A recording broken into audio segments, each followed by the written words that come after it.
Hello everyone, मैं हेमंत पुरोहित, chemistry educator apex classes के digital platform पर आपका स्वागत करता हूं।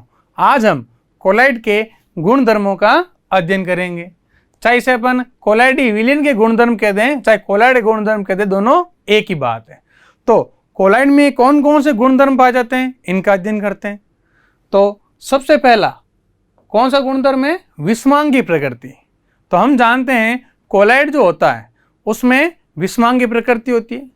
तो विलयन कितने प्रकार के होते हैं? दो प्रकार के, समांगी और विषमांगी।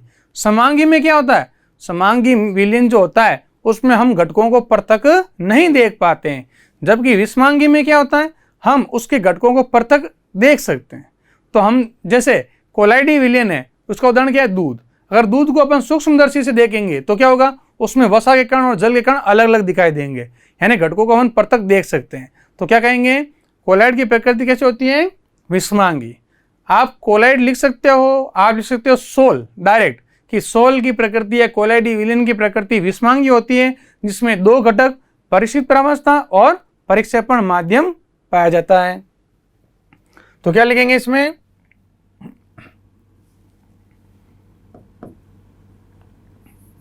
कोलाइडी विलयन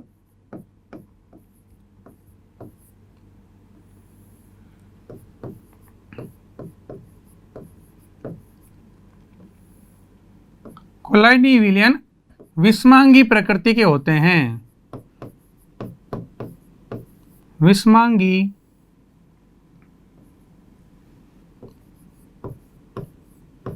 प्रकृति के होते हैं।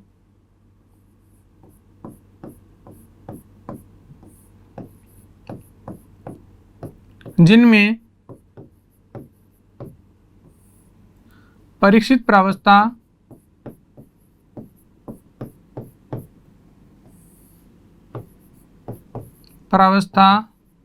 व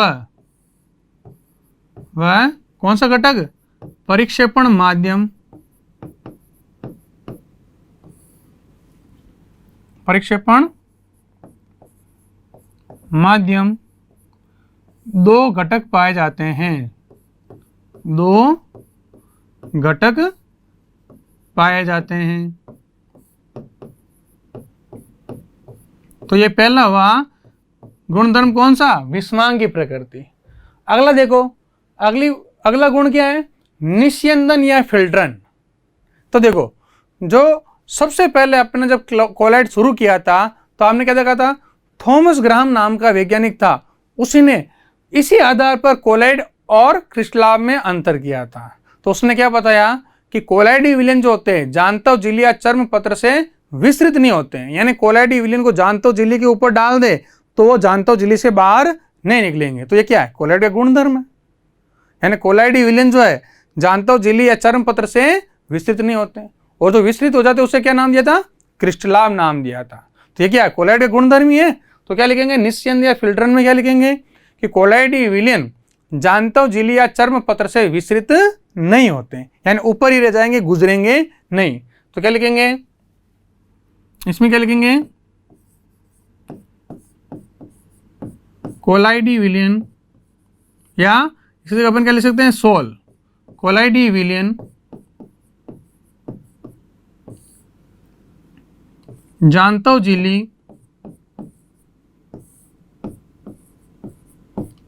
या क्या कह सकते हैं इसे?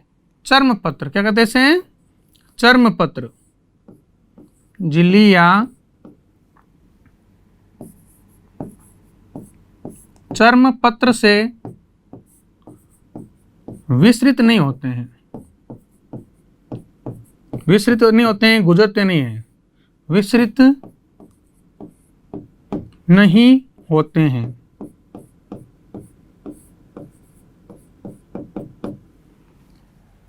तो कोलाइडी विलयन जांतव झिल्ली या चर्म पत्र से विस्तृत नहीं होंगे, गुजरेंगे नहीं। ये उसका दूसरा गुण हो गया। अगला क्या देखो? अगला गुणधर्म है स्थायित्व, यानी स्टेबिलिटी। तो हमने पढ़ा कि एक तो होता है द्रव स्नेही कोलाइड और एक होता है द्रव विरोधी कोलाइड। तो द्रव स्नेही कोलाइड की क्या प्रकृति होती है? जिसमें परीक्षित प्रावस्था और परिक्षेपण माध्यम जो होता है उसके मध्य आकर्षण बल पाया जाता है। तो आकर्षण बल पाए जाने के कारण उसका स्थायित्व क्या होता है, अधिक होता है, जबकि द्रव विरोधी कोलाइड का स्थायित्व क्या होता है, कम होता है। तो स्थायित्व में अपन क्या लिख सकते हैं कि द्रव स्नेही कोलाइड का स्थायित्व अधिक होता है, जबकि द्रव विरोधी कोलाइड का स्थायित्व कम होता है। कम क्यों हुआ द्रव विरोधी का? क्योंकि उसकी परीक्षित प्रावस्था और परीक्षेपण माध्यम के मध्य आकर्षण बल नहीं पाया जाता। तो क्या लिखेंगे स्थायित्व में, क्या हो जाएगा, द्रव स्नेही कोलाइड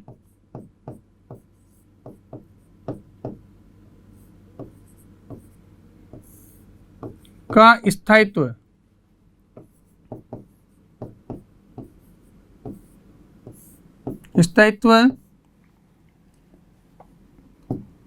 द्रव विरोधी, यानी द्रव विरोधी को अपन क्या कहते हैं, द्रव विरागी, द्रव विरोधी कोलाइड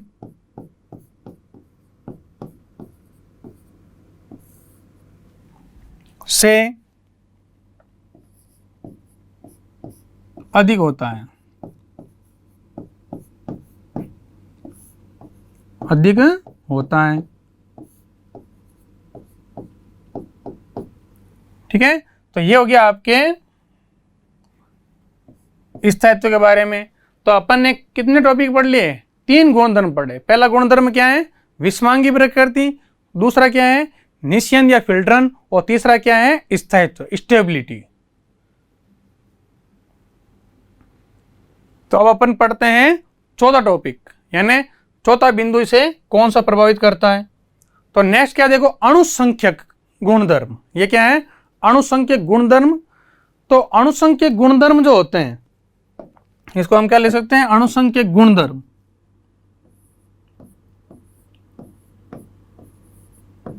ये क्या होते हैं समझो इसको।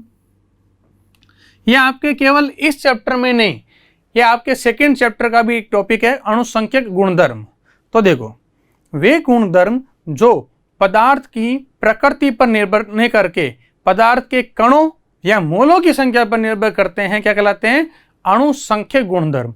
तो देखो, अणुसंख्यक यानी कणों की संख्या या मोलों की संख्या पर निर्भर करते हैं। तो देखो क्या बताया मैंने, वे गुणधर्म जो किस पर डिपेंड करते हैं, कणों की संख्या पर, प्रकृति पर निर्भर नहीं करते। कैसे, देखो अणुसंख्यक गुणधर्म का उदाहरण जैसे परासरण दाब। क्या है, परासरण दाब।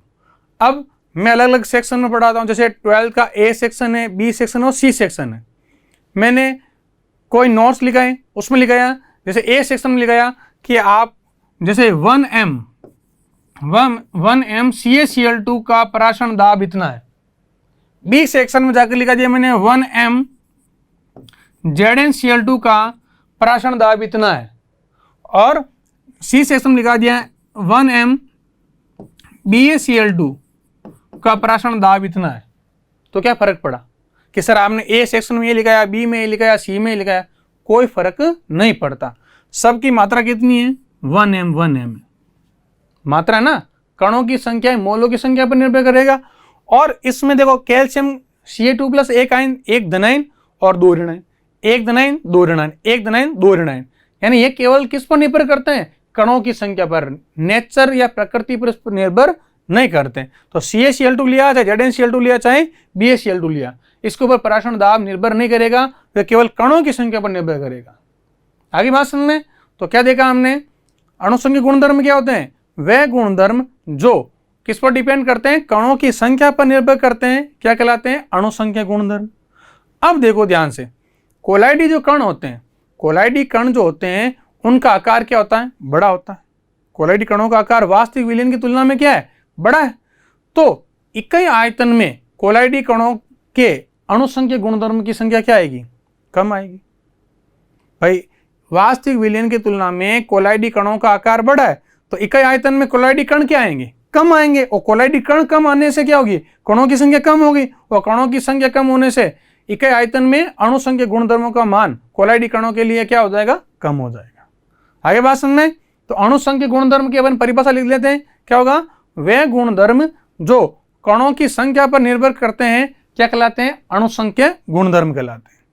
फिर क्या कहेंगे, कोलाइडी कणों का आकार बड़ा होने के कारण इकाई आयतन में इनके कणों की संख्या कम होने से इनके अणुसंघ गुणधर्म का मान भी कम होता है।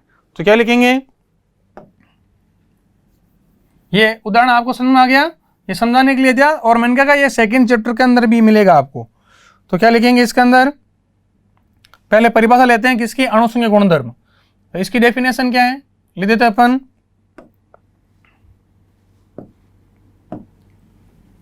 क्या लिखेंगे, वे गुणधर्म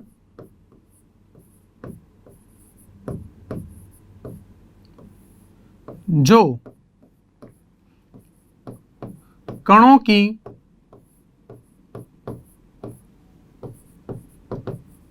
संख्या पर निर्भर करते हैं,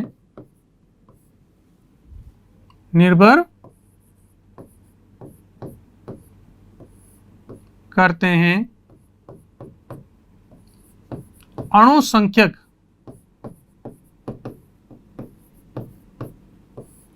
गुणधर्म कहलाते हैं,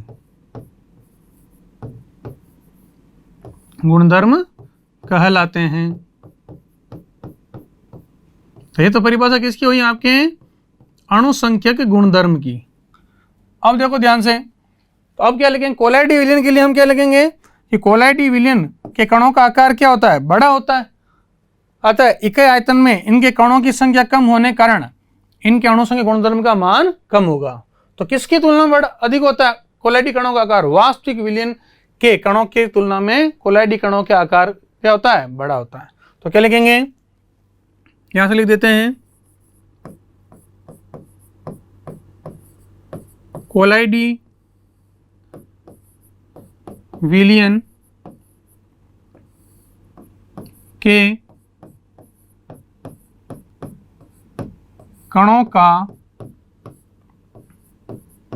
आकार बड़ा होने के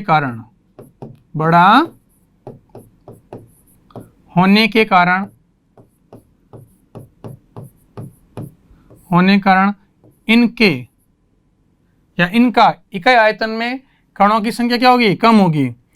तो कोलाइडी विलयन में कणों का आकार बड़ा होने के कारण इनके इकाई आयतन में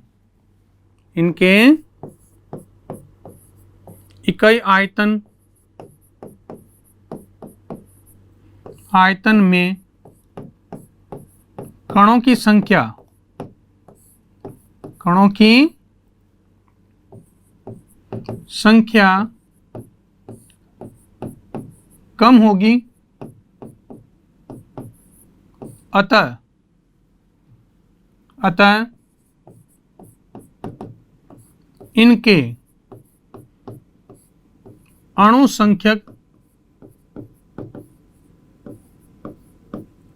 अतः इनके अणुसंख्यक गुणधर्म का मान या गुणधर्मों के मान,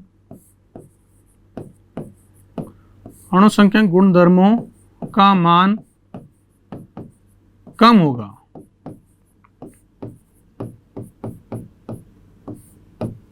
आगे प्रश्न में क्या लिखा, कोलाइडी विलयन में या कोलाइडी विलयन के कणों का आकार बड़ा होने के कारण इनके इकाई आयतन में कणों की संख्या कम होगी, अतः इनके अणुसंख्यक गुणधर्मों का मान कम होगा। अब देखो अगला क्या टॉपिक है, सतही क्षेत्रफल, या अपन इसे क्या कह सकते हैं, पृष्ठीय क्षेत्रफल। तो अभी आपने ऊपर क्या देखा कि कोलाइडी कण जो है उनका आकार क्या है, बड़ा है।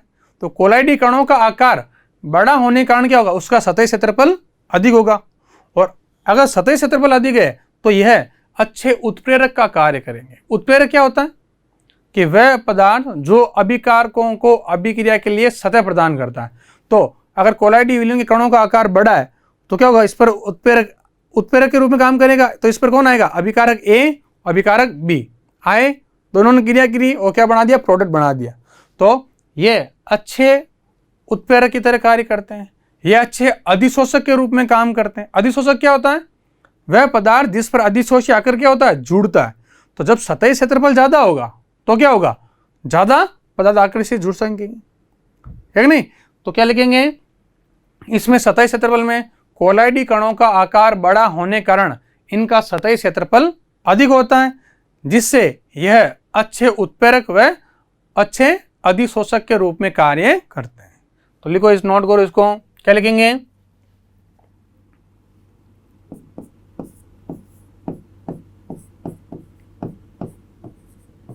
कोलाइडी कणों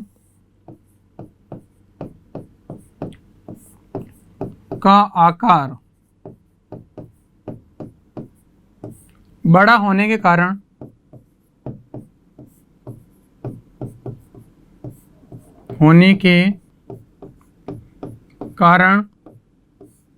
इनका क्या अधिक होगा? इनका पृष्ठ क्षेत्रफल या सतही क्षेत्रफल, इनका सतही क्षेत्रफल अधिक होता है। सतही क्षेत्रफल अधिक होता है,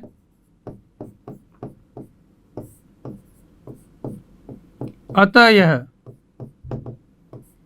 यह अच्छे उत्प्रेरक व क्या होते हैं? अधिशोषक होते हैं।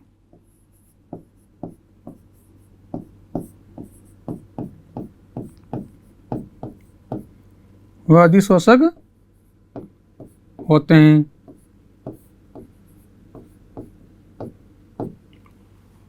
तो ये हो गया आपके 5 गुणधर्म। कौन सा? सतही क्षेत्रफल।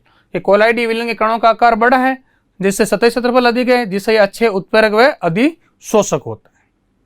नोट कर लो या इसका स्क्रीनशॉट ले लो आप। तो ये हो गया आपके 5 गुणधर्म। नेक्स्ट लेते हैं, अगला गुणधर्म है आपका रंग। अब देखो इसको ध्यान से, जो कोलाइडी कण जो होते हैं, यानी कोलाइडी विलयन में पाए जाने वाले जो कण होते हैं, जिस प्रकाश की तरंग दे रही है या जिस रंग का प्रकीर्णन करते हैं, वही कोलाइडी विलयन का क्या होता है? रंग होता है। तो क्या बोलेंगे? कोलाइडी विलयन में परिक्षिप्त कणों द्वारा प्रकीर्णित होने वाले रंग को ही कोलाइडी विलयन का रंग कहते हैं। यानी जिस रंग को क्या करेगा? वो प्रकीर्णित करेगा। अब आकाश का रंग नीला क्यों है? आकाश जो है ब्लू कलर का क्यों है? क्योंकि क्या हो रहा है? नीले कलर का प्रकीर्णन ज्यादा हो रहा है, इसलिए नीला दिखाई दे रहा है कि नहीं? तो क्या लिखेंगे? कोलाइडी विलयन में परिक्षिप्त प्रावस्था के कणों द्वारा प्रकीर्णित किए जाने वाले प्रकाश का रंग ही क्या होगा? कोलाइडी विलयन का रंग होता है, या जो जिस रंग को प्रकीर्णित करता है वही उसका कोलाइडी विलयन का रंग होता है। तो क्या लिखेंगे? कोलाइडी विलयन में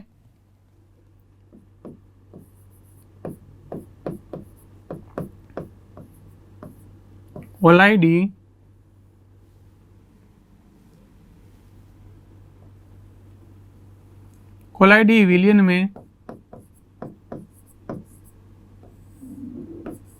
विलयन में परीक्षित प्रावस्था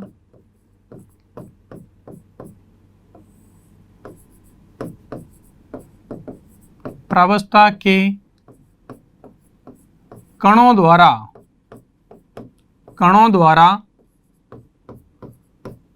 जिस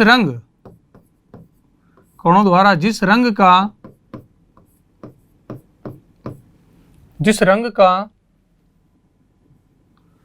प्रकीर्णन किया जाता है, जिस रंग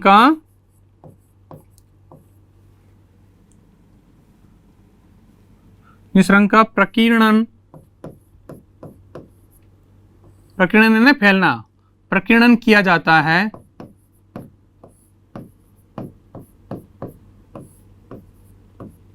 वही उस कोलाइड का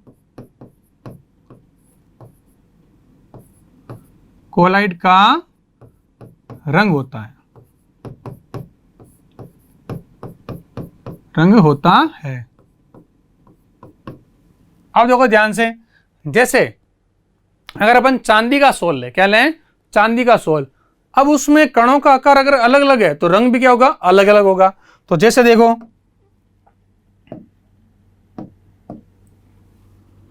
जैसे चांदी का सोल, क्या है? चांदी, सिल्वर का सोल। तो चांदी का जो सोल है उसमें यदि कणों का आकार, यदि क्या है? कणों का आकार, कण जो है कितने हैं? ये कणों का आकार अगर मान लो आपके 6 × 10⁻⁻5 mm है, मिलीमीटर है, तो ये कैसा कलर का दिखाई देगा?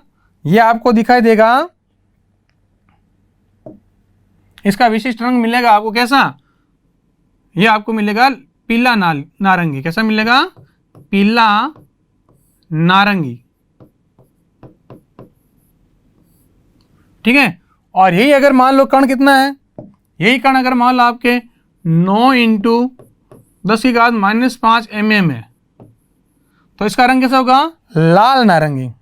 कैसा रंग हो जाएगा इसका? लाल नारंगी।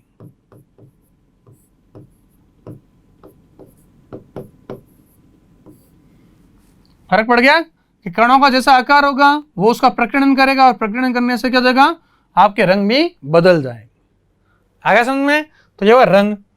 अगला है आपकी टॉपिक कौन सा? ब्राउनी गति। ये बहुत ही इंपॉर्टेंट टॉपिक है। तो देखो ब्राउनी गति क्या होती है, देखते हैं ब्राउनी गति क्या होती है। देखो तो कोलाइडी विलयन जो होता है, क्या होता है? कोलाइडी विलयन। उस कोलाइडी विलयन में जो कण पाए जाते हैं परीक्षित प्रावस्था के, वो आपस में क्या करते हैं? टकराते हैं। और जब वो टकराएंगे आपस में तो उनमें क्या होती है? टेढ़ी मेढ़ी गति पाई जाती है। कैसी गति पाई जाती है? टेढ़ी मेढ़ी गति। और इन टेढ़ी मेढ़ी गति को हम क्या कहते हैं? ब्राउनी गति। आप समझो। तो सबसे पहले जो रॉबर्ट ब्राउन नाम का वैज्ञानिक था, कौन था? Robert brown. तो इसे अपन इसका गतिशील गुण भी कहते हैं या गतिक गुण भी कहते हैं। ब्राउनी गति को अपन और क्या कह सकते हैं? इसे हम गतिक गुण भी बोलते हैं। क्या कहते हैं इसे? ये इसका एक गतिक गुण है। कण क्या कर रहे हैं? गतिशील हो रहे हैं। तो कौन सा वैज्ञानिक था? Robert brown. तो रॉबर्ट ब्राउन जो था उसने देखा, वो एक वनस्पतिज्ञ था। कौन था? वनस्पतिज्ञ। तो रॉबर्ट ब्राउन ने देखा जो पुष्प के पुंकेसर होते हैं, जो पुंकेसर होते हैं उनको जब जल में डाला तो वो टेढ़ी मेढ़ी गति करते हैं। क्या करते हैं? टेढ़ी मेढ़ी गति। और उस टेढ़ी मेढ़ी गति को क्या नाम दिया गया? ब्राउनी गति। और वैसी ही गति किसमें पाई जाती है? कोलाइडी विलयन में कणों द्वारा। तो क्या बोलेंगे हम? कोलाइडी विलयन में कणों द्वारा टेढ़ी मेढ़ी गति को ही क्या कहते हैं? ब्राउनी गति कहते हैं। तो क्या लिखेंगे? तो इसके बारे में किसने बताया था? रॉबर्ट ब्राउन ने। तो क्या लिख सकते हैं? वैज्ञानिक क्या आंसर था आपके? Robert brown. तो रॉबर्ट ब्राउन के नाम के आधार पर ही इसका क्या नाम बना? ब्राउनी गति। तो इसकी परिभाषा क्या हो जाएगी? कोलाइडी विलयन में कणों द्वारा टेढ़ी मेढ़ी गति दर्शाना ही क्या कहलाता है? ब्राउनी गति कहलाता है। क्या लिखेंगे? कोलाइडी विलयन में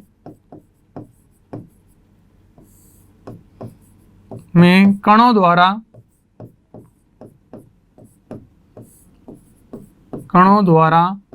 टेढ़ी मेढ़ी जिगजैग, क्या कहते हैं? टेढ़ी मेढ़ी गति दर्शाना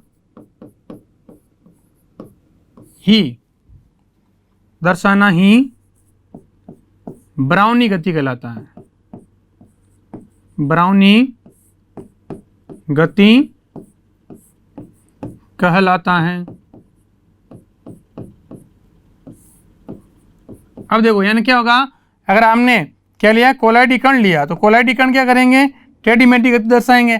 तो जैसे देखो, इधर देखो, ये कोलाइडी कण है, ये गति की इसने टेढ़ी, फिर ऐसे, फिर आगे ऐसे, फिर ऐसे, फिर ऐसे, ये आपस में टकराते रहेंगे और टेढ़ी मेढ़ी गति दर्शाते रहेंगे। तो ये गति कैसी है? टेढ़ी मेढ़ी गति या जिगजैग गति। कैसी गति है ये? इसे अपन क्या कहेंगे? ये कैसी गति है? टेढ़ी मेढ़ी गति, या इसे अपन क्या कहेंगे? जिगजैग गति। कैसी? जिगजैग। ठीक है। तो रॉबर्ट ब्राउन के नाम के आधार पर क्या नाम दिया गया? इसे ब्राउनी गति कहा गया है। तो कोलाइडी कण में जो परिस्थित प्रावस्था के जो कण होते हैं वो क्या होते हैं, आपस में टकराते रहते हैं, और कणों के टकराने से क्या होता है, ये टेढ़ी मेढ़ी गति दर्शाते हैं। ये कण गया, ये इधर गया, फिर ये इस तरफ आया, दिख रहा है आपको, ये कण जो है, ये कण इस तरह गति कर रहा है, ये इधर गति कर रहा है, ये वापस ऊपर की ओर गति कर रहा है, ये गति दर्शाता रहता है। तो टकराते रहेंगे और टेढ़ी मेढ़ी गति को दर्शाते रहेंगे। जारी आगे से आगे, और ये कण, ये आपके जो कॉर्नर है, ये कण आपस में टकराते रहेंगे। अब देखो ब्राउनी गति को कौन प्रभावित कर सकता है, यदि टेम्परेचर बढ़ा दें, क्या बढ़ा दें, ताप बढ़ा दें, तो ब्राउनी गति क्या होगी, बढ़ेगी। दूसरा, कोलाइडी कण जो है उनका अगर आकार बढ़ गया तो ब्राउनी गति घट जाएगी, यानी छोटे आकार के जो कण हैं वो जल्दी आपस में टकराएंगे, और अगर मान लो आकार के अंदर कण कैसे बड़े हैं तो ब्राउनी गति क्या होगी, कम होगी। तो क्या लिख सकते हैं अगर, तो इसमें क्या क्या कमेंट आ सकता है बताओ, बोलो क्या लिखेंगे। अगर ताप में वृद्धि करा, आप क्या लिख रहे हो, ताप में क्या हो रही है, वृद्धि, ताप बढ़ेगी तो क्या बढ़ेगी, ब्राउनी गति भी बढ़ेगी। क्या बढ़ेगी, ब्राउनी गति, ये भी क्या होगी, बढ़ेगी। ताप बढ़ा तो ब्राउनी गति भी बढ़ेगी। कणों का आकार, कणों का आकार, यदि आपने कणों का आकार बढ़ाया तो भी क्या कहा मैंने, कण का आकार ज्यादा बड़ा होगा, टकरे कम होने लगेगी। तो कणों का आकार बढ़ा तो ब्राउनी गति क्या हो जाएगी, घट जाएगी। क्या हो जाएगी, ब्राउनी गति क्या लिखेंगे, घट जाएगी। आगे समझ में। तो ये हुआ आपके सातवां गुण, कौन सा, ब्राउनी गति है, टेढ़ी मेढ़ी गति। अगला है अवसादन, यानी अवसादन क्या होता है, यदि कोलाइडी विलयन को क्या करें अपन, अब केंद्रण मशीन यानी सेंट्रीफ्यूज मशीन के अंदर डाल दे तो कोलाइडी कणों का आकार बड़ा होता है, तो इसके अंदर रोटरी रूप में घूमेगा। वो क्या होता है, अवसादन मशीन होती है अपकेंद्रण मशीन, जैसे फैट निकालने के लिए काम लेते हैं। तो उसके अंदर अपन क्या करेंगे, कोलाइडी विलयन को टेस्ट ट्यूब के अंदर भर के उसके अंदर लगा दिया और उसको तेजी से घुमाएंगे तो क्या होगा, नीचे कोलाइडी विलयन का अवसादन हो जाएगा। ये कोलाइडी कणों का आकार क्या है, बड़ा है, ये भारी होते हैं तो ये नीचे बैठ जाएंगे। यानी तेज गति से अपकेंद्रण मशीन में कोलाइडी विलयन को तीव्र गति से, बहुत तेजी से घूमती है, रोटरी कहते हैं अपन, तेज गति से घुमाने पर उसका अवसादन हो जाता है। तो जैसे अपने प्रैक्टिकल के अंदर अपन क्या करते हैं, सारे मूल्य का जब परीक्षण करते हैं तो क्या होता है, अवक्षेप नीचे बैठता है, तो वही एक अवसादन है। इस बार देखो, जो राइबोसोम होता है, क्या होता है, राइबोसोम आप जानते हैं, यूकैरियोटिक प्रोकैरियोटिक जो जीव होते हैं उसमें 78 80s, तो एस क्या है, शेडबर यूनिट है, यानी अवसादन गुणांक है वो, यानी कैसे वो नीचे बैठा है, तो उसी आधार पर ये अवसादन है। तो क्या हुआ कि कोलाइडी विलयन को द्रुत गति से या तेज गति से अपकेंद्रण मशीन के अंदर घुमाने पर कोलाइडी कण का नीचे बैठना क्या कहलाता है, अवसादन कहलाता है। तो क्या लिखें इसके अंदर,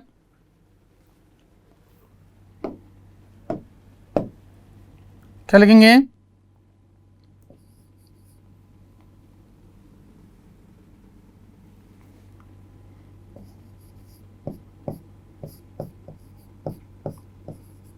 कोलाइडी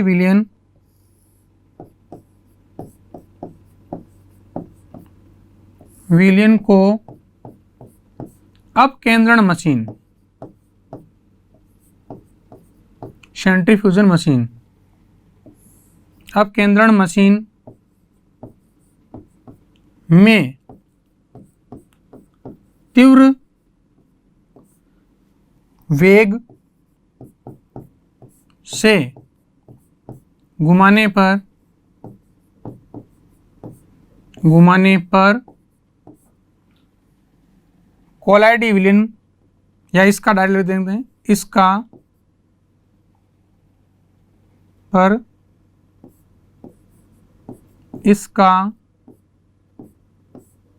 क्या जाता है, इसका अवक्षेपण हो जाता है या अवसादन हो जाता है, इसका अवसादन हो जाता है।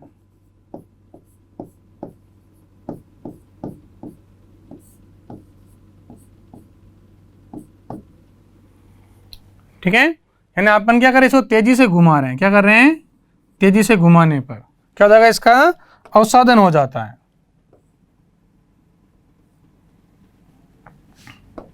नोट कर लो। तो आप केंद्रण समझ गए कि कोलाइडी विलयन का नीचे बैठ जाना, अवक्षेप के रूप में बैठ जाना क्या कहलाता है, अवसादन। तो कितने गुण हो गए, 8 गुणधर्म हो गए। कर लिया नोट। अब देखो नेक्स्ट पॉइंट है आपका कौन सा है, टिंडल प्रभाव। तो टिंडल प्रभाव ये भी क्या है, टिंडल नामक वैज्ञानिक ने जो इस प्रभाव को दिया था वही क्या कहलाता है, टिंडल प्रभाव। तो देखो टिंडल प्रभाव क्या होता है कि कोलाइडी विलयन में प्रकाश का पथ का दिखाई देना ही क्या कहलाता है, टिंडल प्रभाव कहलाता है। सिंपल परिभाषा बताइए मैंने, कोलाइडी विलयन में प्रकाश का पथ दिखाई देना ही टिंडल प्रभाव कहलाता है।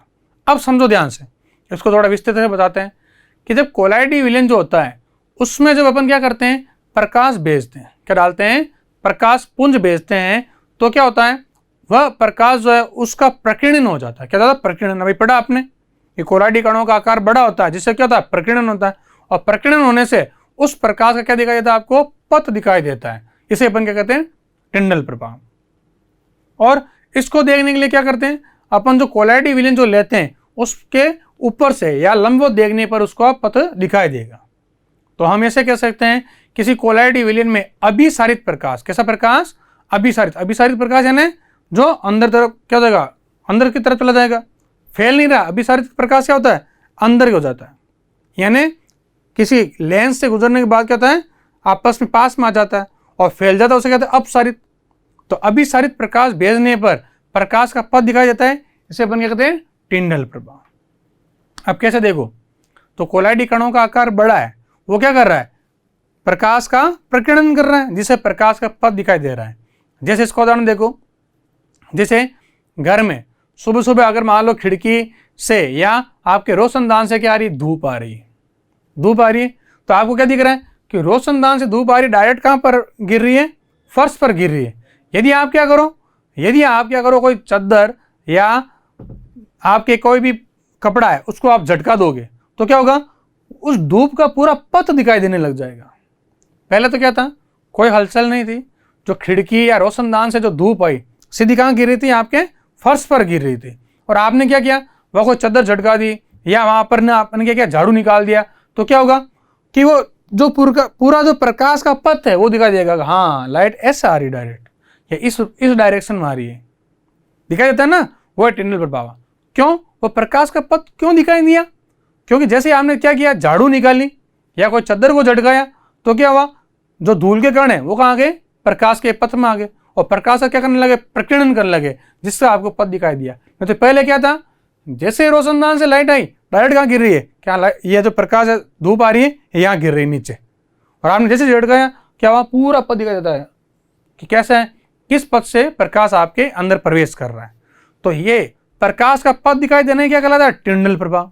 इसे हम क्या करेंगे, एक चित्र द्वारा समझेंगे। तो चलो हम डायग्राम बनाते हैं इस टिंडल प्रभाव का। तो क्या लेंगे, इसके लिए हम एक क्या लेंगे, पात्र लेंगे। क्या लेंगे, हम एक पात्र लेंगे। तो इस पात्र में क्या करेंगे, हम अभिसारित प्रकाश डालेंगे। क्या डालेंगे, अभिसारित प्रकाश। अब देखो इस पात्र में आप क्या भर दोगे, इस पात्र में हम भर देंगे कोलाइडी विलयन। क्या भर देंगे, कोलाइडी सॉल्यूशन या विलयन। हमने कोलाइडी विलयन भर दिया, सोल भर दिया। अब क्या करेंगे, में हम क्या करेंगे, अभिसारित प्रकाश डालेंगे। क्या डालेंगे, अभिसारित प्रकाश, यानी अपन ने यहाँ पर अभिसारी लेंस लगा दिया, और इस लेंस से क्या आ रहा है, आपके प्रकाश आ रहा है। क्या आ रहा है, प्रकाश। तो ये जो प्रकाश आएगा, ये प्रकाश क्या होगा, अभिसारित हो जाएगा अंदर, और वापस यहाँ मिलने के बाद वापस ऊपर चला जाएगा इस प्रकार। यानी ये जो प्रकाश की किरणें जो आ रही है, ये इस लेंस से जो प्रकाश की क्या आ रही है, आपके किरणें आ रही हैं, ये क्या होगी, इकट्ठी हो जाएगी, और इकट्ठी होने के बाद क्या हो जाएगा, यहाँ पर एक कोण का निर्माण कर देगी। इसे अपन कहते हैं, ये जो आपके प्रकाश का पथ है चमकीले रूप में दिखाई देगा, और ये प्रकाश का जो पथ दिखाई देना है, ये क्या कहलाता है, आपके टिंडल प्रभाव। क्या कहलाता है, टिंडल प्रभाव।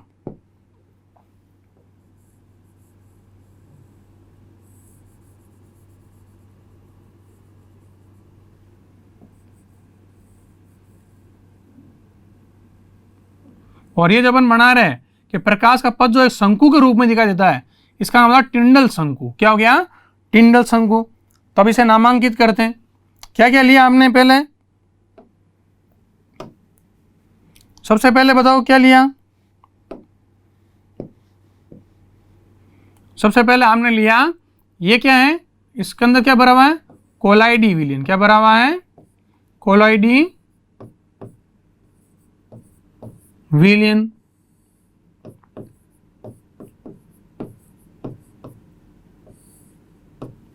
और ये जो आपके डायग्राम बना है, ये क्या है आपका? टिंडल शंकु। क्या कहलाता है?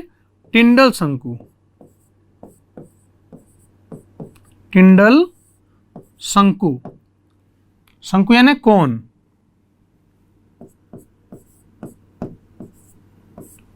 और ये क्या भेजा हमने यहां पर? ये भेजा हमने अभिसारित प्रकाश। ये लेंस लगा हुआ है, ये क्या है? अभिसारित प्रकाश।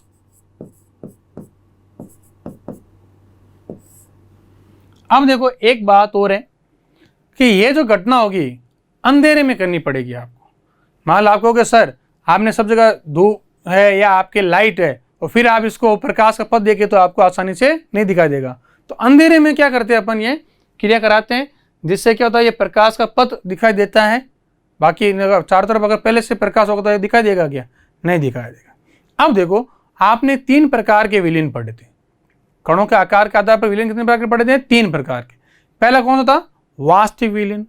तो वास्तविक विलीन में क्या है? कणों का आकार छोटा होता है। तो कणों का आकार छोटा होने के कारण क्या होता है? वह प्रकाश का प्रकीर्णन नहीं कर पाता, और प्रकाश का प्रकीर्णन नहीं करने से प्रकाश का पथ नहीं दिखाई देता। दूसरा कौन सा है? कोलाइडी विलीन। कोलाइडी विलीन में कणों का आकार बड़ा है, वह क्या कर देगा? प्रकाश का प्रकीर्णन कर देगा, जिससे प्रकाश का पथ दिखाई देगा, अतः यह टिंडल प्रभाव दर्शाएगा। तीसरा प्रकार का कौन सा विलीन पड़ा? निलंबन विलीन।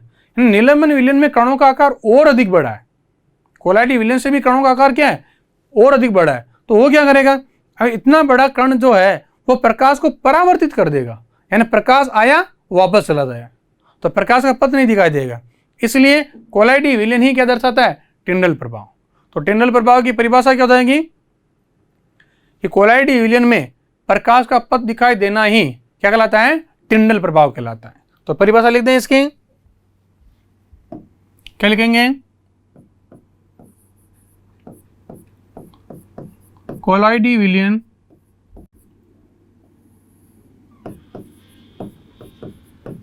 कोलाइडी विलीन में प्रकाश का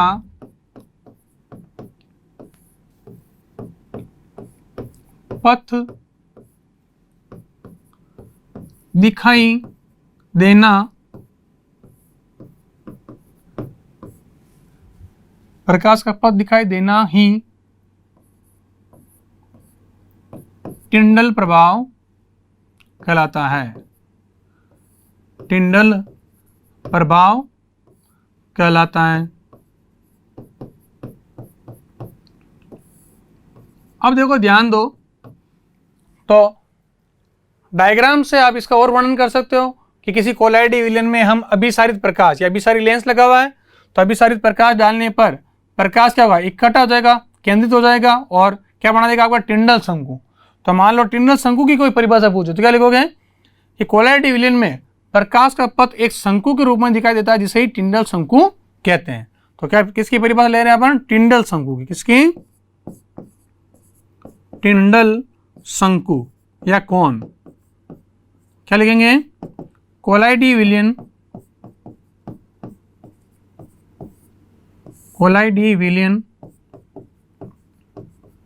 में प्रकाश का पथ शंकु के रूप में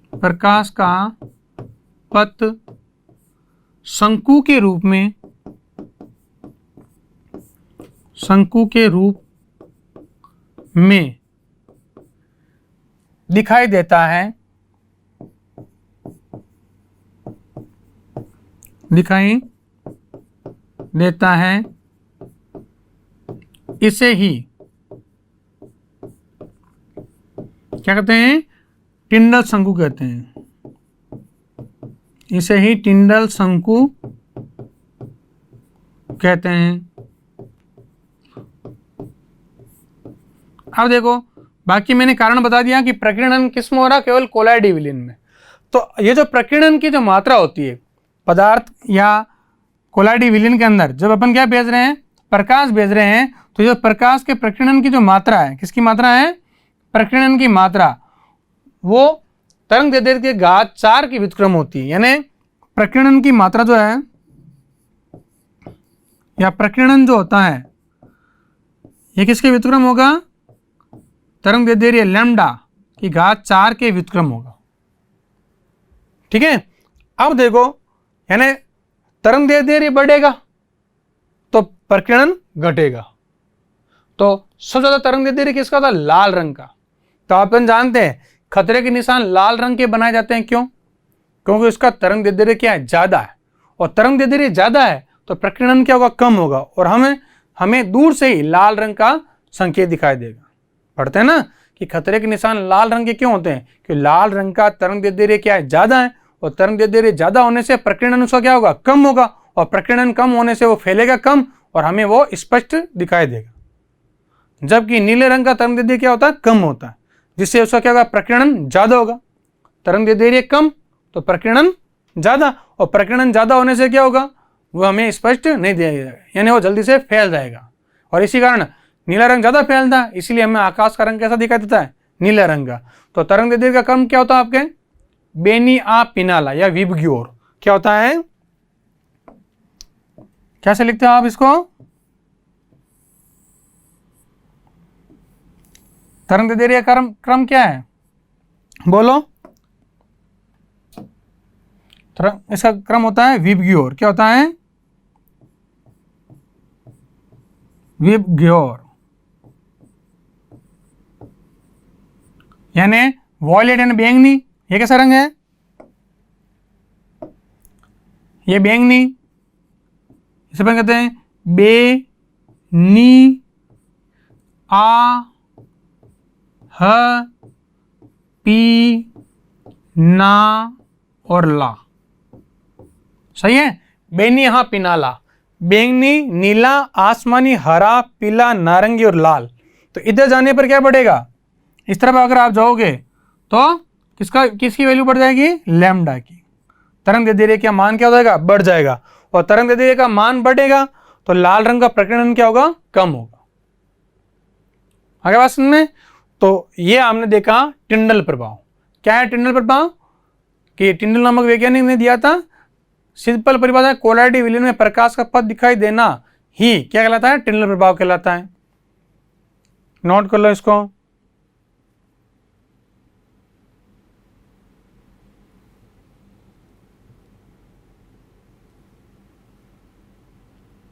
तो ये हो गया आपके 9 पॉइंट, यानी 9 गुणधर्म हो चुके हैं। अगला देखो 10वां गुणधर्म क्या है, वैद्युत गुण। क्या है अब, वैद्युत गुण। तो कोलाइडी विलयन जो होते हैं उनमें वैद्युत गुण भी पाए जाते हैं। तो टिंडल प्रभाव को अपन प्रकाशीय गुण में भी रख सकते हैं। किसमें रख सकते हैं, प्रकाशीय गुणधर्म है। तो देखो वैद्युत गुण क्या होते हैं, जिसमें पहला अपन क्या पढ़ेंगे, वैद्युत कण संचरण।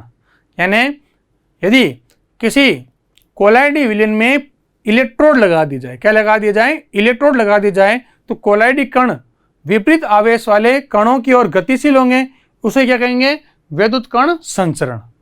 वैद्युत के कण क्या होंगे, संचरित होंगे। तो वापस देखो क्या कहेंगे, यदि कोलाइडी विलयन में इलेक्ट्रोड लगा दिए जाए तो कोलाइडी कणों का विपरीत आवेश वाले इलेक्ट्रोड की ओर गमन करना ही वैद्युत कण संचरण कहलाता है। अब देखो यदि धनायन है वो ऋणाग्र की तरफ जाएगा और ऋणायन है वो कहाँ जाएगा, धनाग्र की ओर जाएगा। तो धनायन का ऋणाग्र की ओर गमन क्या कहलाता है, धन कण संचरण। और अगर ऋणायन है उसका धनाग्र की ओर जो गमन है वो क्या कहलाता है, ऋण कण संचरण। तो देखो क्या लिखेंगे, विद्युत कण संचरण की परिभाषा क्या होगी, क्या लिखेंगे, कोलाइडी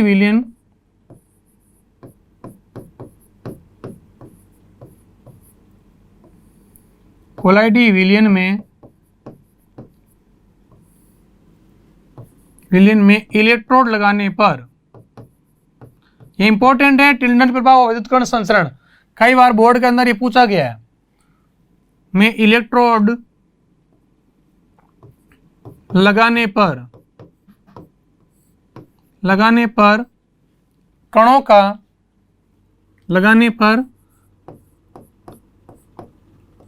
कणों का विपरीत आवेश वाले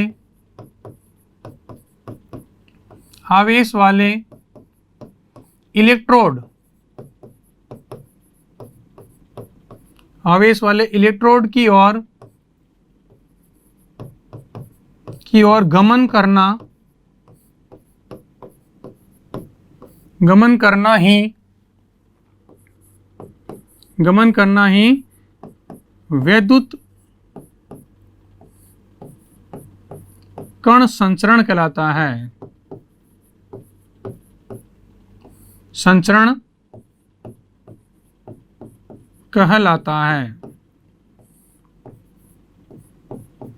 अब देखो ध्यान से, अब इसमें दो टर्म्स क्या बताई थी मैंने, धनायन का जाएगा ऋणाग्र की तरफ तो उसे अपन कहेंगे धन कण संचरण या केटाफोरेसिस। तो क्या लिख सकते हैं, धनायन का ऋणाग्र की ओर गमन क्या कहलाता है, धन कण संचरण, और ऋणायन का धनाग्र की ओर गमन क्या कहलाता है, ऋण कण संचरण या एनाफोरेसिस। अब देखो इसे समझने के लिए क्या लिखेंगे, अपन एक डायग्राम भी बना सकते हैं। तो पहले नोट कर लें, वो क्या लिखेंगे, धनायन का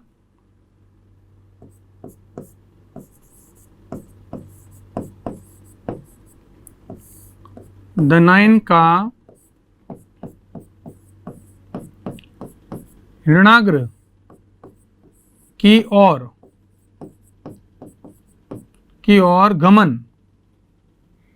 की ओर गमन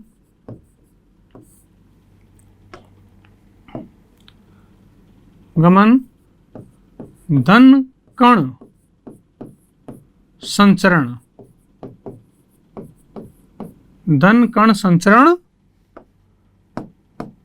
कहलाता है।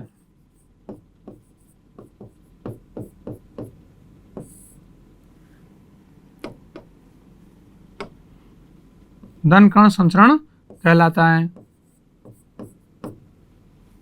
ठीक है। और ऋण कण संचरण की परिभाषा आप अपना आप लिखोगे, ठीक है, ये आपका होमवर्क है। क्या जाएगा, ऋणायन का धनाग्र की ओर गमन क्या कहलाएगा, ऋण कण संचरण कहलाएगा।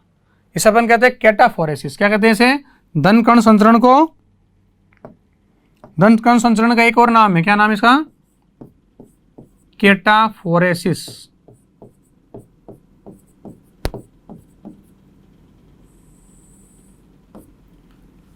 अब इसे अपन एक डायग्राम से समझते हैं। तो देखो, जो आर्सेनिक सल्फाइड है, क्या है, आर्सेनिक सल्फाइड, वह आपके ऋणात्मक सोल है। कैसा सोल है, ऋणात्मक सोल है। तो उसे अपन क्या करेंगे, एक यू आकार की नली के अंदर भर देंगे और उसमें प्लेटिनम के 2 इलेक्ट्रोड लगा देंगे। किसके इलेक्ट्रोड लगा देंगे, प्लेटिनम के। और जब धारा प्रवाहित करेंगे तो देखेंगे कुछ समय बाद आर्सेनिक सल्फाइड कैसा है, ऋणावेशी सोल है, तो किधर जाएगा, वह धनाग्र की ओर गमन कर जाता है, ठीक है। तो इसका डायग्राम देखते हैं। तो देखो, जैसे हमने क्या किया, एक यू आकार की नली ली। कैसे लिया गया, यू आकार की नली।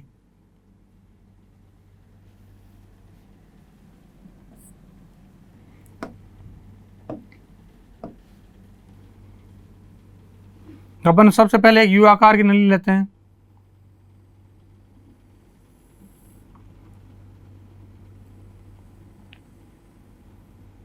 इस यू आकार की नली में क्या भर देंगे, इस यू आकार की नली में अपन भर देंगे किसका सोल, आर्सेनिक सल्फाइड, ठीक है।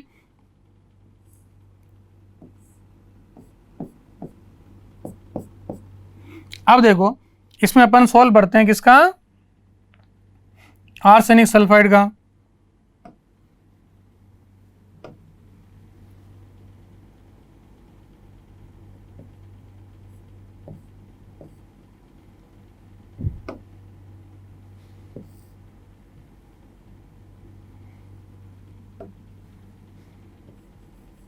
तो आर्सेनिक सल्फाइड का अपन ने क्या भर दिया, सोल भर दिया।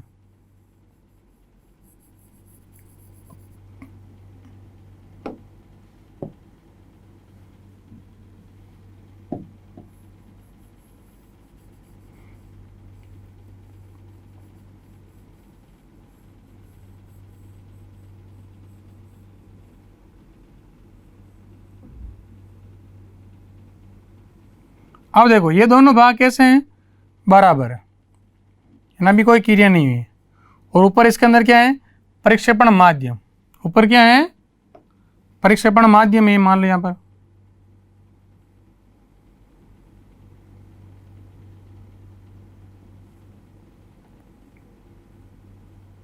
अब क्या कर रहे हैं, इसमें हम लगा रहे हैं इलेक्ट्रोड। क्या लगा रहे हैं, इलेक्ट्रोड।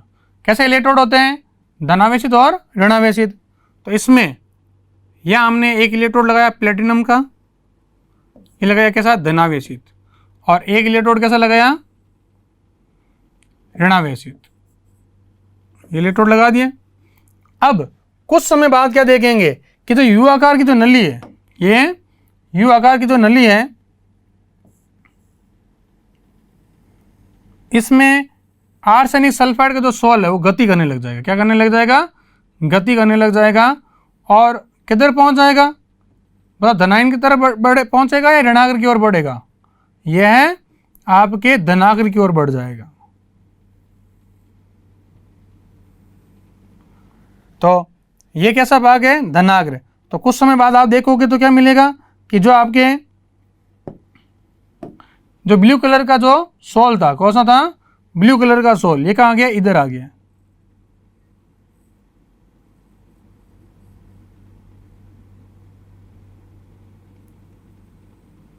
ये सरक करके यहां आ गया।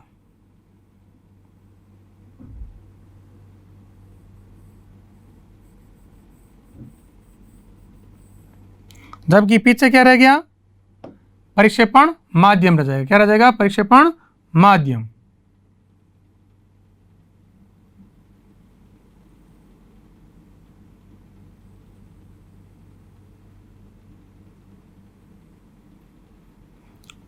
और ऊपर क्या लगा रखा था हमने, इलेक्ट्रोड।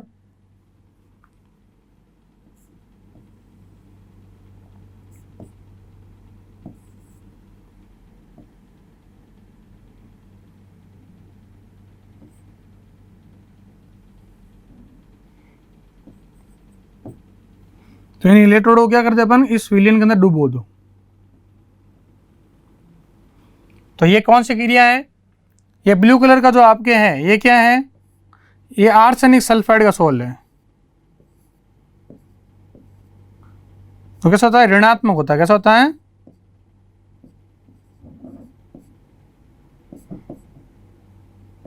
ऋणात्मक सोल।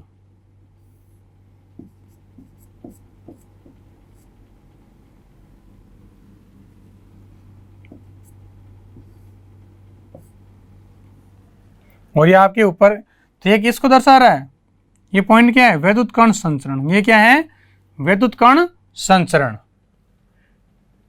अब देखो, तो आपको किसकी डेफिनेशन लिखकर लानी है, होमवर्क में आपको लिखकर लानी है किसकी, ऋण कण संचरण की। किसकी,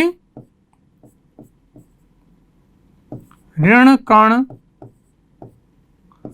संचरण, जिसे अपन क्या कहेंगे, एनाफोरेसिस। क्या कहेंगे इसे, एनाफोरेसिस।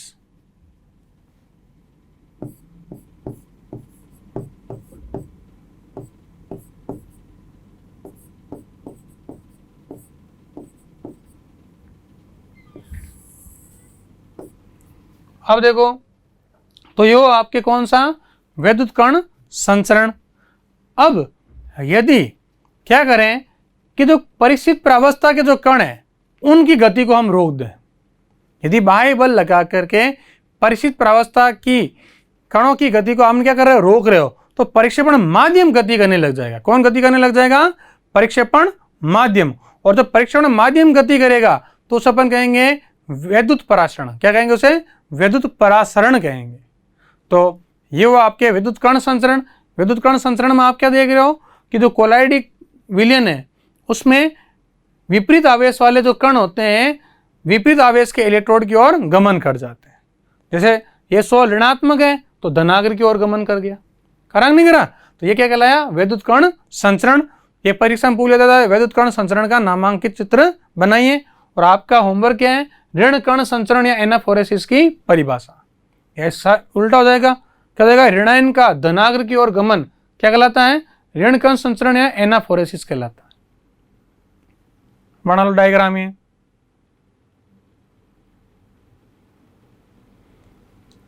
अब नेक्स्ट देखो, अगला टॉपिक है आपके कौन सा, कोलाइडी कणों पर आवेश। तो कोलाइडी कण जो है अपन क्या पढ़ रहे हैं इसमें, कोलाइडी विलयन में अपन पढ़ रहे हैं वैद्युत गुण। तो कोलाइडी कणों पर आवेश कैसे आता है इसको देखते हैं। तो देखो कोलाइडी विलयन जो है उस पर आवेश की उत्पत्ति के क्या कारण है वो लिखते हैं। तो कारण लिखते हैं अपन कौन सा है, तो क्या लिखेंगे, आवेश उत्पत्ति के कारण क्या लिखेंगे अपन, आवेश उत्पत्ति के कारण। अब देखो इसमें पहला कारण क्या है, पहला कारण तो है कि कणों के मध्य टकराव हो जाए। कणों का आकार बड़ा है तो घर्षण के कारण, क्या कहेंगे, कणों के मध्य घर्षण के कारण, क्या लिखेंगे, कणों के मध्य घर्षण, पहला कारण हो गया। दूसरा कारण क्या है कि पृष्ठीय आयन का हट जाना, यानी ऊपर का कोई आयन है वो जल योजित या जल से नहीं है तो क्या वह हट जाएगा, तो क्या जाएगा दूसरा कारण, पृष्ठीय आयन का हटना, आयन का हटना। अब देखो जैसे साबुन लेते हैं अपन, इसका उदाहरण क्या लेते हैं, जैसे साबुन से, देखो समझो, जैसे साबुन है, अब साबुन का सूत्र क्या पता है आपको, C17H35COO Na। अब इसमें से क्या हो जाए, अगर मान लो Na निकल जाए, क्या निकल जाए, Na प्लस जो है वो बाहर निकल जाए तो पीछे क्या रह जाएगा, बोलो, C17H35COO माइनस। तो ये क्या बन जाएगा आपके ऋणावेशी सोल, क्या बन जाएगा, ऋणाइन, ऋणाइन सोल या ऋणावेशी सोल, है कि नहीं। यानी पृष्ठीय अगर मान लो ऊपर का जो धनायन है ये हट गया तो ऋणावेश बन जाएगा। और घर्षण के कारण भी क्या होता है, आवेश उत्पत्ति हो जाती है। और इसका सबसे इंपॉर्टेंट एक उदाहरण है कि ये आवेश क्यों आते हैं, उसका कारण है उभयनिष्ठ आयन का अधिशोषण करना। क्या करेंगे, तीसरा कारण क्या हो जाएगा, तीसरा कारण है आपके उभयनिष्ठ आयन, तो दो पढ़ लिए, और तीसरा क्या हो जाएगा,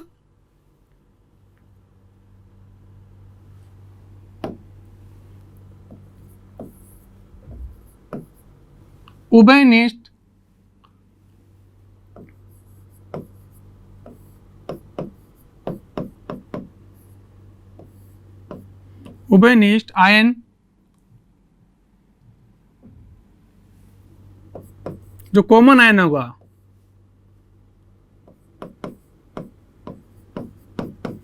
उभयनिष्ठ आयन का अधिशोषण।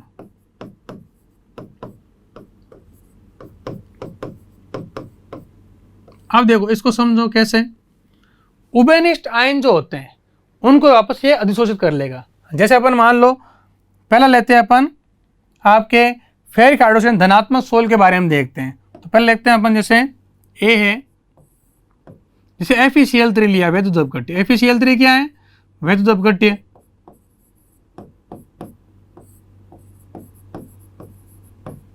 ये वैद्युत अपघट्य है, इसकी क्रिया किससे करें हमने, 3 जल के अणु से, यानी जल योजित किया इसको, तो क्या बन गया आपके FeOH का होल थ्राइस। पता था आपको, Fe जो Cl3 है वहां क्या आ गया, 3 OH आ गए, तो FeCl का होल थ्राइस प्लस बाहर क्या निकल जाएगा आपके, कितने HCl, 6। तो इसके कितने अणु ले लें, या आपने 3 OH दे दिए तो 3 H यहाँ के बच गए, 3 ये बच गए, तो 3 HCl बाहर निकल जाएंगे। ठीक है। अब देखो ये बन गया आपके सोल, क्या बन गया?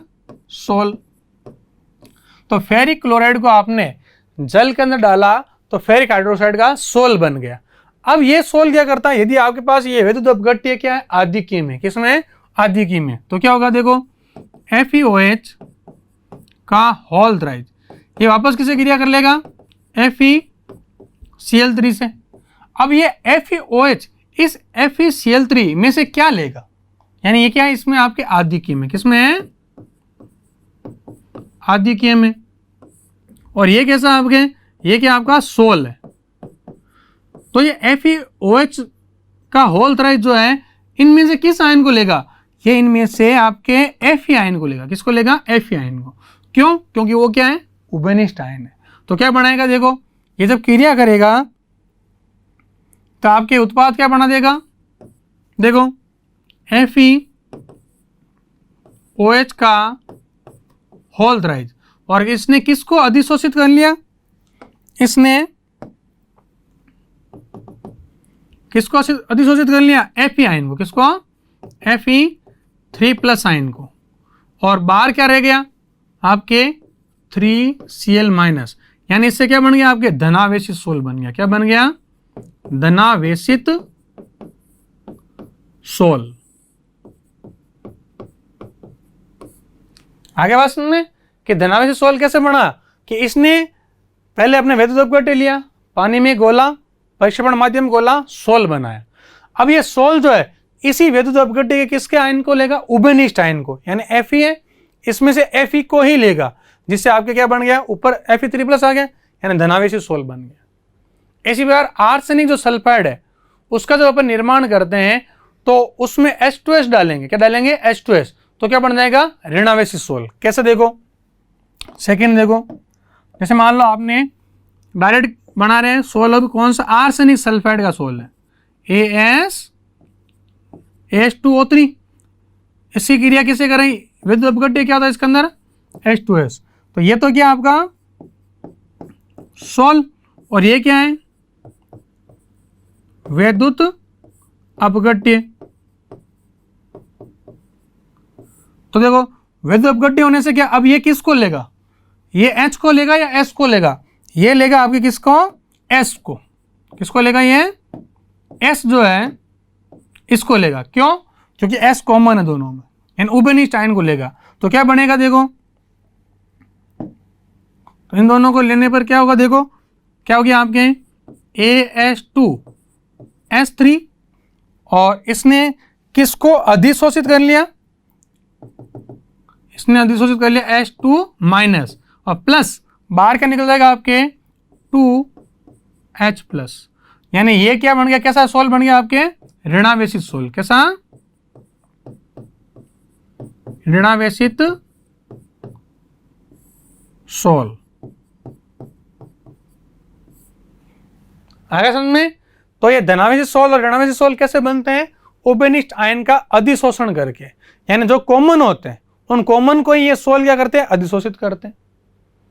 अब देखो ध्यान से, नोट कर लिया कि ये जो सोल जो बनते हैं उनमें अलग अलग लेयर बन जाती है। क्या बन जाती है? लेयर, जिन्हें हम प्राथमिक स्तर, द्वितीयक स्तर कहते हैं। जैसे इसका ही उदाहरण लेते हैं अपन, धनावेशित सोल का एक उदाहरण लेते हैं। जैसे Fe है, Fe के बाहर क्या होगा?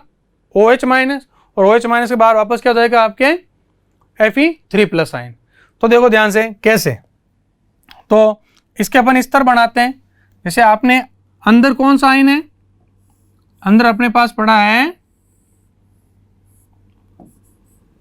FeOH का होल थ्राइज। अब देखो FeOH का होल थ्राइज, इसके ऊपर कौन आ गया? Fe3+ की लेयर आ गई। यानी अपन इसके ऊपर क्या बनाएंगे? इसके ऊपर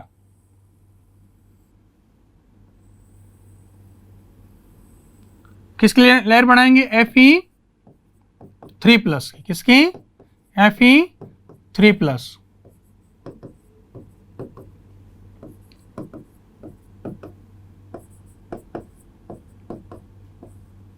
और ये भी क्या है आपके? Fe3+। तो ये हो गया Fe3+। अब अभी आपने क्या देखा देखो, Fe3+, इसके ऊपर क्या पड़ा आगे? Cl-। तो क्या हो जाएगा? इसके ऊपर एक और लेयर आ जाएगी, यानी हम क्या करेंगे, इसके ऊपर एक और लेयर बना देंगे।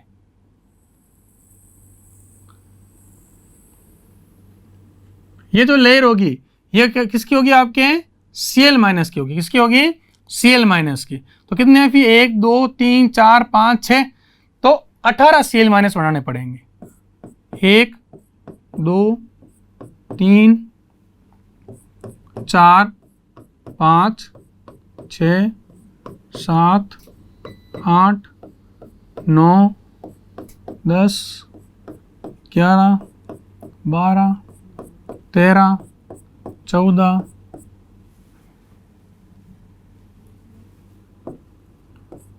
15 16 17 18, यानी अंदर वाली जो लेयर है वो प्राथमिक स्तर कहलाती है और बाहर वाली क्या कहलाती है, द्वितीयक स्तर।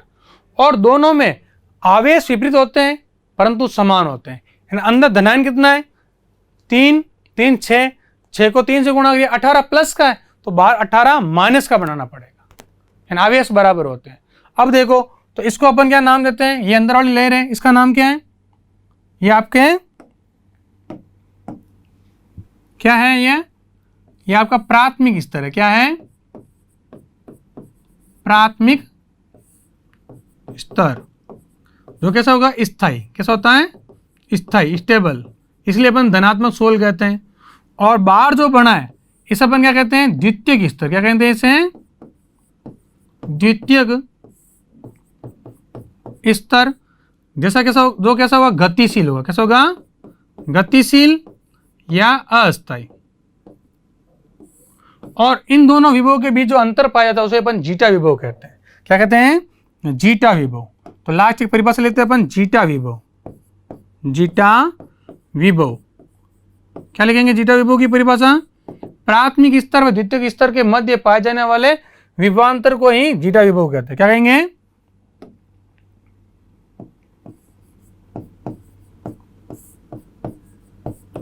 प्राथमिक स्तर व द्वितीयक स्तर के मध्य पाए जाने वाले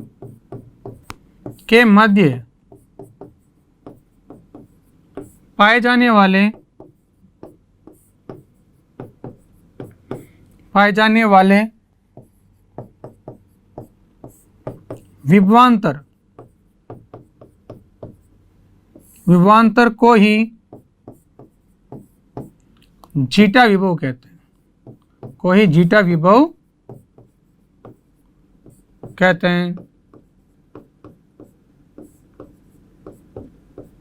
अब देखो, तो अपन ने देखा कि आवेश की उत्पत्ति कैसी हुई और आवेश के बाद सोल आपके धनावेशी सोल बने और ऋणावेशी सोल बने।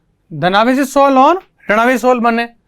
तो धनावेशी सोल के उदाहरण क्या है, ना जल योजित जो धातु होती है उसके उदाहरण क्या है, धनावेशी सोल में रखा गया है।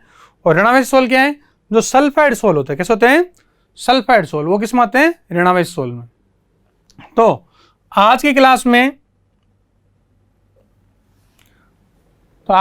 हमने क्या क्या पढ़ा। आज की क्लास में हमने कोलाइडी विलयन के गुणधर्मों का अध्ययन किया। जो अलग अलग प्रकार के गुणधर्म है, इसमें से आपके टिंडल प्रभाव, ब्राउनी गति और आवेश की उत्पत्ति, इनको कई बार परीक्षा में पूछा गया है। इनके नामांकित चित्र पूछे गए, इनकी परिभाषा पूछी गई, इन पर टिप्पणियां पूछी गई हैं। अतः इन टॉपिकों को ध्यान से पढ़ें। अब मिलते हैं हम नेक्स्ट लेक्चर में। Thank you. सब्सक्राइब करें हमारा apex classes edutech YouTube channel. साथ ही बेल आइकन को क्लिक करना बिल्कुल ना भूलें, ताकि आगे आने वाले सभी यूट्यूब वीडियोस की अपडेटेड नोटिफिकेशंस सबसे पहले आपको मिले। Apex classes edutech, subscribe now.